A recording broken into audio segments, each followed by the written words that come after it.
Olá, eu sou Luiz Aureli, diretor educacional do Isaac, e nós vamos começar o segundo episódio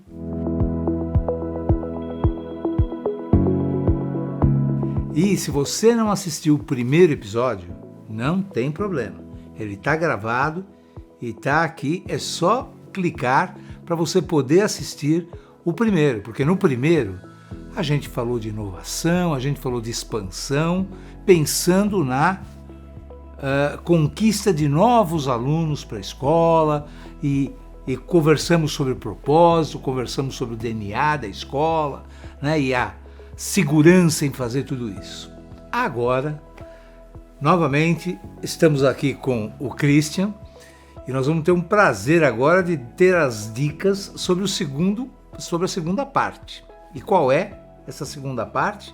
É exatamente pensar na retenção desses alunos, né, que é muito importante. Christian, como é que a gente faz para reter os alunos? Retenção de alunos é mais importante que captação. Porque, primeiro, que é mais barato e, segundo, que o aluno já está acostumado com a escola. Então, é muito importante. Esse assunto eu acho que é o mais importante que nós vamos conversar. Não tem mágica. Enquanto captação existe uma mudança de mercado, posicionamento diferenciado, a retenção tem a ver com o encantamento, com a satisfação do aluno e da família. E aonde nasce isso? Você sabe melhor que eu. Dentro de sala de aula. O maior rematriculador que existe é o professor em sala de aula.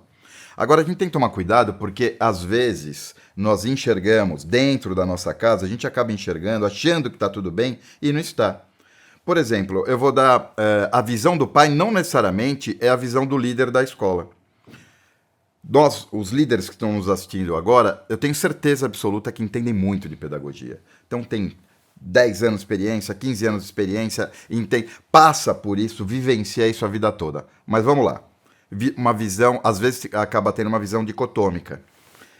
Eu tô aqui, minha visão é essa, enxergo, sei tudo da área pedagógica, minha escola tá indo bem e tal. Faltou um professor, faltou outro, criança levou mordida, a mesma criança levou mordida, o bilhete sai errado, erro de português, o pai acaba tendo uma visão diferenciada. Então, escola perde aluno por pequenos detalhes. Pequenos detalhezinhos, só que vai juntando, e aí no final acaba não encantando. E aí, sempre, quando uma mãe sai, sempre quer arrastar alguém. Né? Animais sociais sempre quer arrastar alguém. Já não estou tão feliz, acabo indo junto. Então, assim, primeira dica é foco no trabalho pedagógico. Agora, para não tomar cuidado para ver se a família está enxergando isso, pesquisa. Esse não é o momento. Vamos deixar para o ano que vem, mas sim fazer uma pesquisa de satisfação com o pai.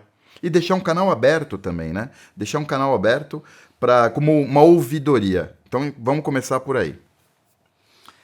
Isso é muito importante, a coisa da pesquisa, né? A pesquisa, e às vezes eu posso fazer uma pesquisa simples, né, como tem a ideia do INPS. Né? O INPS você consegue ver quem são os pais que são promotores da escola e quem são os detratores da escola. Pergunta simples, né? Se você recomendaria a escola do seu filho para outra família, é uma pergunta que a gente responde normalmente, né? E a questão que o Christian colocou, eu queria destacar, a questão do professor. O professor, nós temos dois tipos de professor dentro de uma escola. Aquele professor que vai todos os dias e que, em geral, é um professor até o Fundamental 1, que é o polivalente, né? E nós temos o professor que é o chamado horista ou aulista, que é aquele professor especialista. Esse professor especialista, muitas vezes, ele não está todos os dias na escola e ele trabalha em muitas escolas. Então, às vezes, ele perde o vínculo com a sua escola. É muito importante ele estar completamente integrado às questões da escola. Para não ser aquela escola Frankenstein que a gente falava, né, de ter duas escolas diferentes, que parece que... E porque muitas vezes o professor do médio não tem a menor ideia do que acontece na educação infantil e vice-versa. Né? E a gente precisa ter um corpo só. É um organismo vivo. E esse organismo vivo, se o fígado não está bem, o corpo não está bem. Né? Então a gente precisa ter essa coisa toda Amarrado. E você falou de encantamento, eu lembrei. Qualquer história, qualquer conto de fadas, né? E quando a gente está no encantamento, parece um conto de fadas. Mas se o conto de fadas não tá bom, a gente precisa tirar a princesa. Né? Aí tira a princesa, porque o conto de fadas não tá bom. É verdade. Agora, vamos falar de uma outra questão, Cristiano. Você falou um pouco do encantamento, mas eu tenho que fazer rematrícula. Aí entram as estratégias. Aí a gente precisa pensar como é que eu faço para rematricular, porque agora a gente já está num mês que as coisas começam a esquentar, né? Então, como é que a gente faz com a rematrícula? Primeira dica, antecipação da rematrícula. Quanto antes, tem uma relação direta. Quanto mais antecipada a rematrícula, menor inadimplência e maior satisfação. Por quê?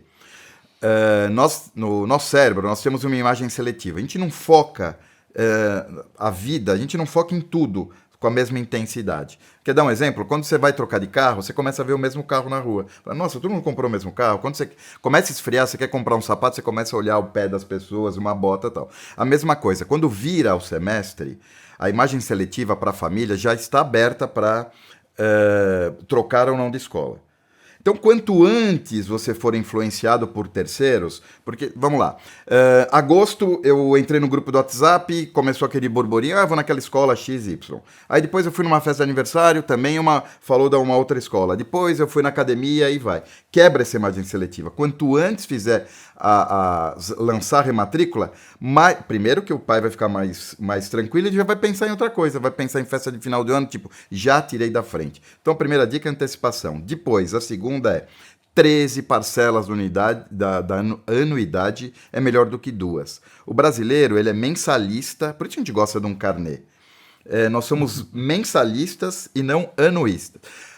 Americano, quanto você ganha? $15 mil por ano. Brasileiro, quanto você ganha? Sei lá, R$5 mil por mês. Então, 13 de 800 é mais barato do que 12 de 1.000. E você acaba antecipando também. E como que eu faço para antecipar? Aí você pode, a única vez na vida que você pode dar um desconto é na primeira parcela da rematrícula para antecipar. Quanto? Como? Por exemplo, sei lá, 20% de desconto na primeira parcela. Isso representa na anuidade que 1,8 mais ou menos, sei lá, 1,8%, quer dizer, você repassa esse valor, né, no reajuste e gera uma estratégia de marketing para antecipar que você está dando 20%. Então o discurso é o seguinte, querido pai, para não onerar o orçamento familiar, nós vamos dividir em 13 parcelas e a primeira eu vou ainda te dar 20% de desconto. Eu te amo, isso é espetacular, né? E sabe o que o Isaac faz? Além disso, fala, pode dividir essa 13ª em 5 vezes. Não, é espetacular. Aí é um amor profundo. E pode profundo. pagar com cartão de crédito.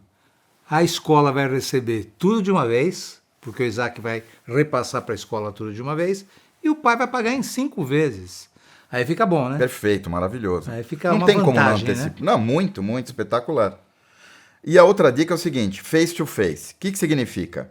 Depois que você lançou a rematrícula, vai 1º de setembro, o ideal, 1º de setembro, vamos falar de reajuste também, 1º de setembro a 30 de setembro, sempre um tempo curto. Passou esse período, você tem que falar com esse pai. Então, e como que você fala? Vou mandar o WhatsApp. Não. Você tem que ligar para o pai e falar, pai, o que aconteceu?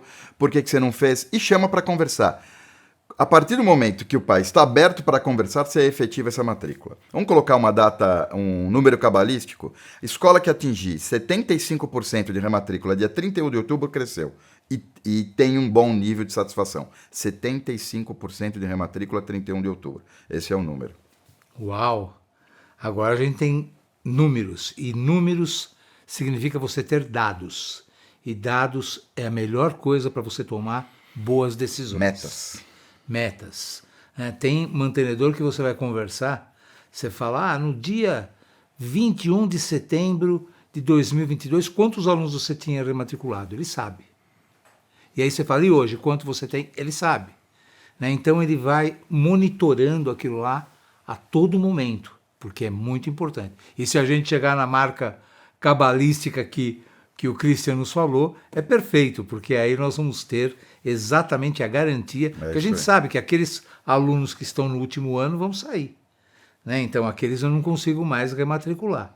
Então eu já vou ter que conquistar alunos que é no mínimo para repor aqueles. Mas se eu já tiver 75%, então a coisa está Tá bem. realmente boa, né? E vamos lá, falando em números, quanto que uma escola perde naturalmente? Qual que é a meta dessa próxima sazonalidade? O que é sazonalidade? É a época de instabilidade, é a época que eu começo a perder e captar alunos. Setembro a final de fevereiro, dependendo de quando cai o carnaval.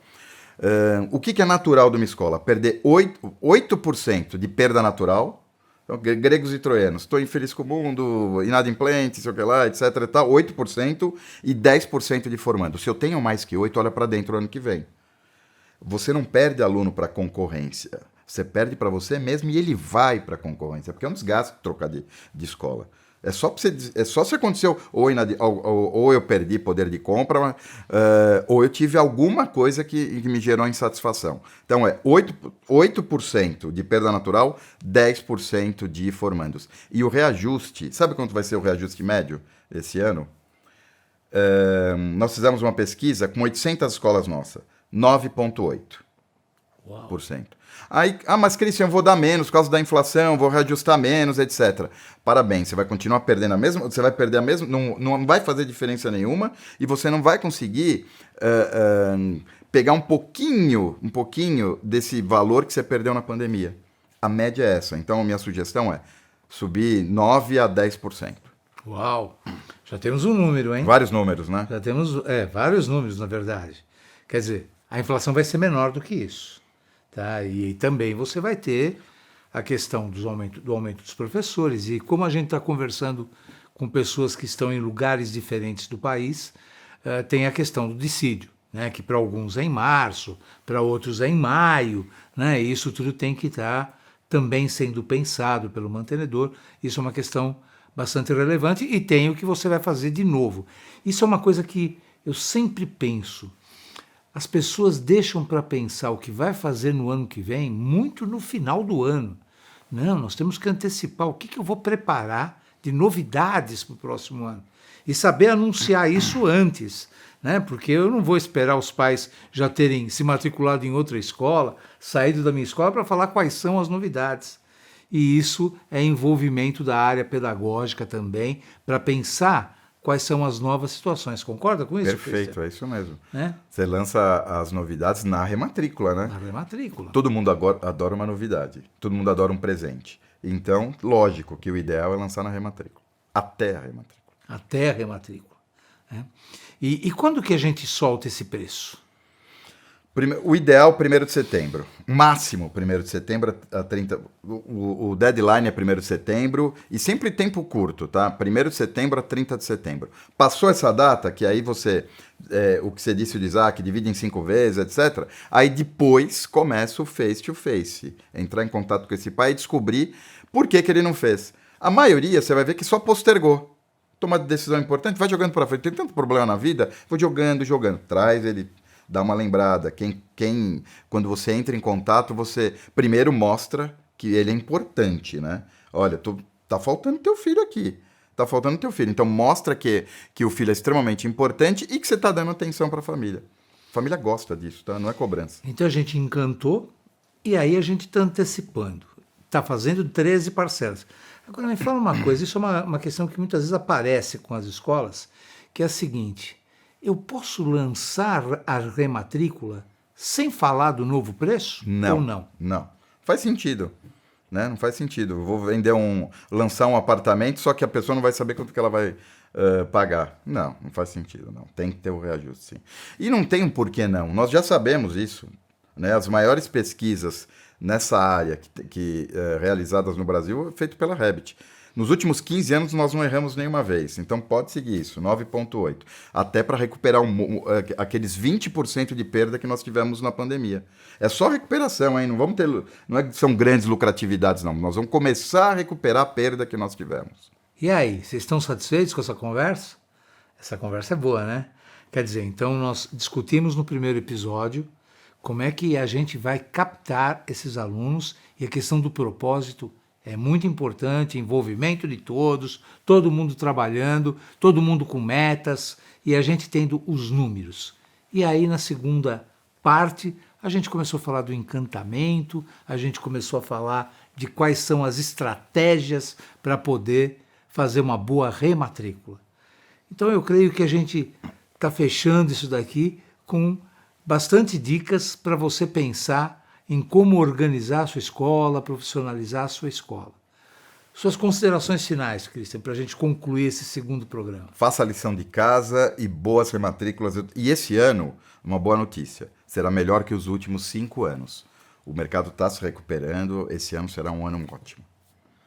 Passamos a pandemia, a gente está recuperando. O mercado está se mexendo. Mercado se mexendo, como a gente falou, tem novos players no mercado, tenho que estar olhando para tudo e tenho que ser verdadeiro. Espero que a gente tenha colaborado em muito, agradeço imensamente a sua participação, agradeço. Christian, você sempre trazendo uma riqueza de informações, dados, porque eles fazem muitas pesquisas e recomendam muitas pesquisas para as escolas e com isso a gente tem dados para oferecer para vocês. Foi um prazer imenso estar falando com vocês e espero que vocês tenham um ótimo 2024.